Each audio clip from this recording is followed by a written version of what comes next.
Hey guys, welcome to my Samoan language instruction on review 4. Okay, so we're just going to review some things that we talked, probably the most important things, and if you feel like you don't understand what's going on or the usage of these things, then you should probably go back and spend a little bit more time in the certain videos. So we're going to start off with indirect questions. Hopefully you know what an indirect question is. If not, go back to that video. But how do you start off an indirect question in Samoan? Okay, so hopefully you thought of pay and po. Okay, so pay and po help us start off indirect questions. It's very similar to when you start off a direct question, but in Samoan, a lot of times they'll omit that in the spoken sense. They'll omit the pay and po for direct questions, but they'll still use the pay and po for indirect questions. Okay, so remember that. And then the next thing you need to remember is that these both can mean to see if or to see whether or. Okay, so you can say we should go to the store to see if so and so is there. Okay, or which book do you like? This one or this one, and those kinds of senses. Okay, so moving on from pay and po. What about O versus ah? Okay, so this is the big scary one, this along with the possessive pronouns, but we need to know the difference between these two. So if you're having a hard time with O and ah, the first thing that I'm going to say is ah kind of is more, the thing that I like to think of is the person or the possessor has control of the thing being possessed. And another word for control is authority. Okay, so you can think of the A as kind of having authority. You have control over these things, and that's not going to work in all cases, but that helps in a lot of cases. Whereas if it's not that way, then you'll use the O. If you're still having a hard time with it, here's an example for ah. So, and remember, both these things by themselves mean of. And so if I said, ole launga ale tamaloa, I would say the speech of the man. I would say ah in that case because the man has control over his speech.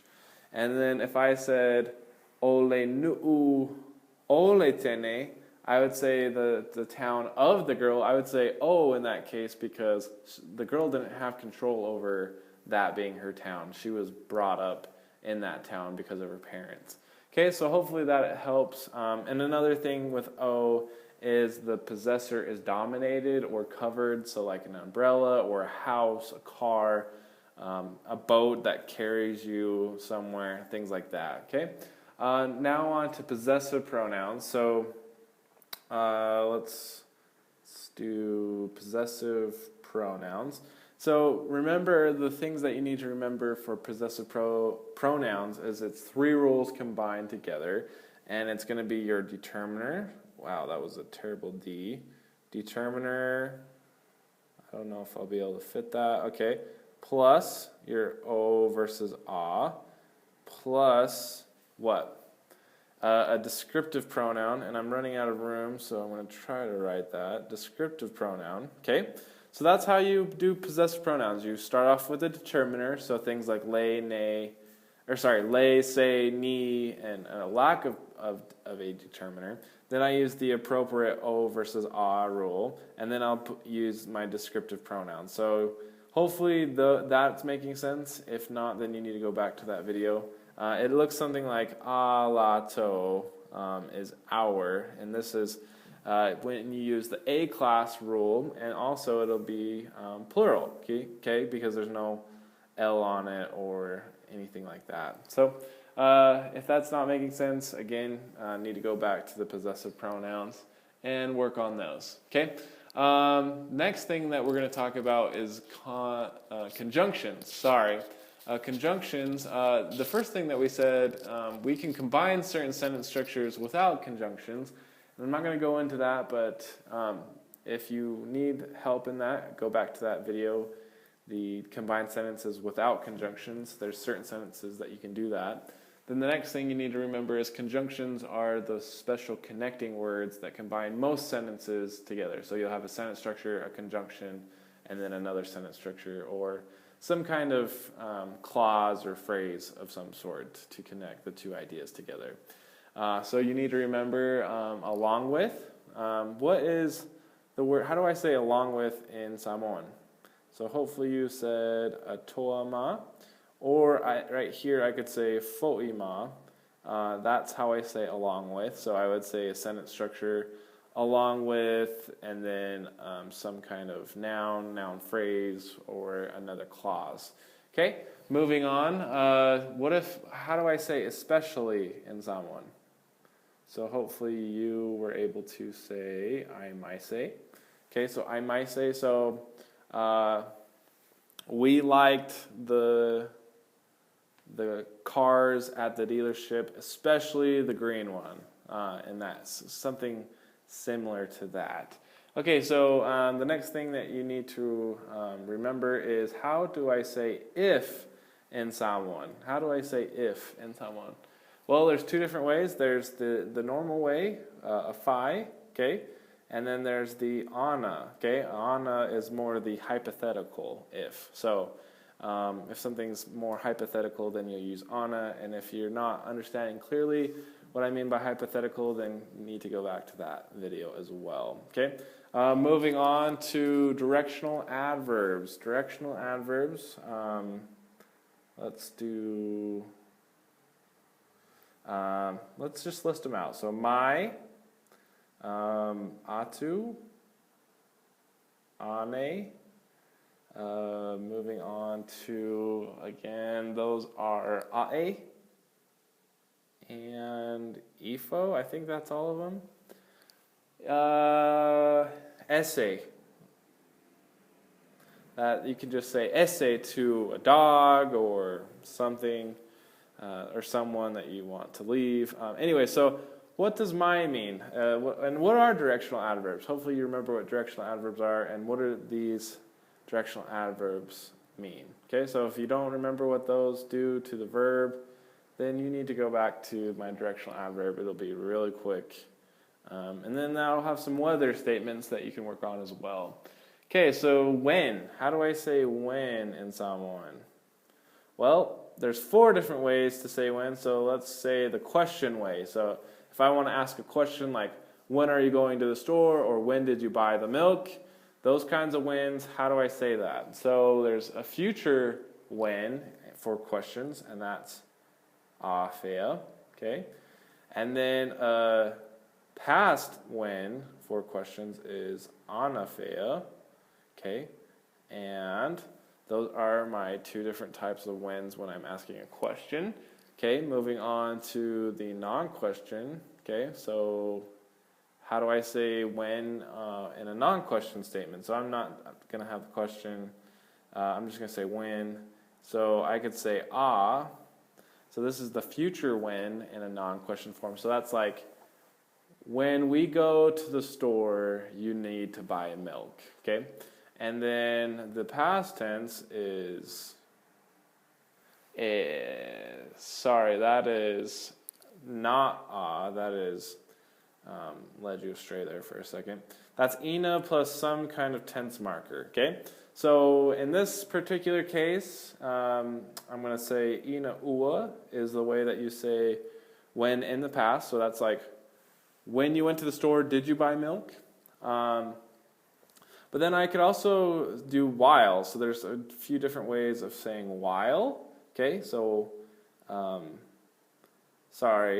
while is, I'll have the ina, and then I'll have an olea. Okay, so that's kind of confusing. This is kind of indicating a when in the past, but then this right here is a future tense marker. So what does that actually mean? Well, hopefully you remember, and I guess that has a macron on it, and that was a little big. So if I said this, ina olea, I'm saying while in the past something was about to happen. Okay, so while I was washing the car, a meteor was about to strike, or something similar to that. Okay, so something that was happening in the past and something was about to take place is kind of the translation of that. And then if I said ina o, and this is a contraction of ina o lo'o. I could say ina o lo'o, but when I say ina o, it's something that while I was doing something in the past, this was taking place. Okay, so while I was washing the car, the meteor struck. Whereas before, it was while I was washing the car, the meteor had not struck, but it was about to strike, or something close to that. Okay, so that's those. And then there's also another while. There's this one's probably my favorite because you can use this while in any tense. Okay, you can use this while in any tense. Okay, so hopefully you remember those things. And then moving on, we're going to be talking about EC. So what is the translation of EC? Well, normally I think of other when I think of EC. And when I see nisi, okay, I think of some. So, and then there's certain ways that you can say these statements. If you're having a hard time figuring out how I would say these in a sentence, then go back to that video. Moving on to for, there's different ways of saying for, and that was a terrible for. Let's try that again. Okay, that was a little better. So there's mo and ma. Those are two ways of saying for. The mo right here is the most common way to say for. And mo, so both of these mean for, but mo in particular, right here again, this can also mean for the use of or for the benefit of. Okay, so that's one nice thing about mo.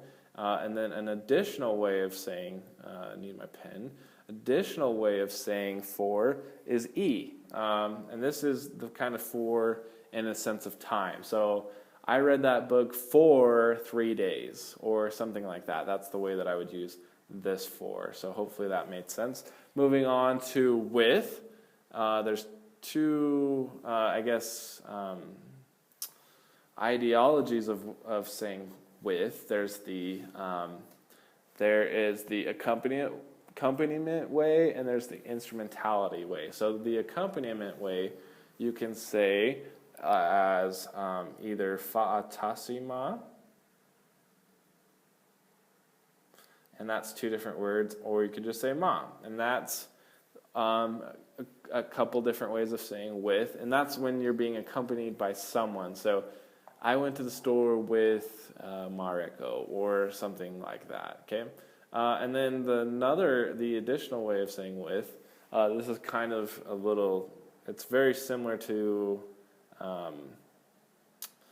the for, but it has this little glottal right before it, and this is when you're using an instrument. So I'm going to beat you with a broom, or I'm going to fix the microwave with a screwdriver, one of those kinds of withs. Okay. Moving on to become. To become, the way that I say that is avea ... ma. Okay, and what do I do with these dots? Well, I put the person that's the doer or the one doing the action in there. So as Mark became the president, so I would say sa avea Mareko ma le prestene. That's how I would say that. And then another way that's very similar to this ave ma is to act as, okay, phi ... ma, okay, and so I could say something like, Mark was acting as the president until a new president was hired. And I would put, in that dot area, I'd put the subject or the person that's the doer, okay?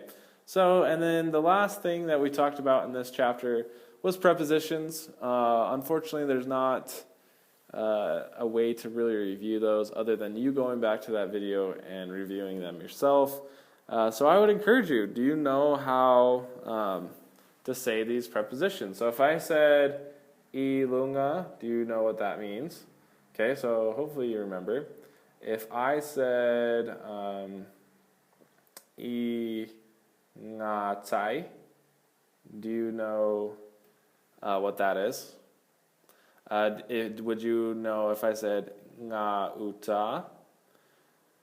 Would you know what that is? If I said I nga uta, sorry, that should just be a macron like that, then that's an A at the end. That's a weird looking A. Sorry. But if I said that with a macron or without a macron, would you know what those meant? If I said fa'asanga,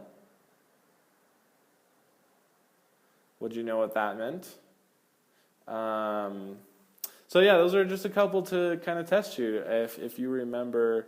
Well, I'll give you one more. Let's do e au noa ma. Do you know what that is? If you don't, I encourage you to go back to that video and review. Okay, until next time, guys, keep up the great work. I really appreciate you for following. And if you know of anyone learning Samoan, whether they are going to go serve a mission there, or if you just want to learn Samoan, hopefully you can learn from these, practice. The only way that you're going to learn is if you watch these videos and you practice on your own. That's how you learn. That's how it is with your studies. If you've been to college, you know that your professor only gives you so much. The time that you really do the learning is when you're studying on your own. And it's the same with the language. So keep up the good work, guys. Invite friends to watch this if you know of anyone. And tofa soifua.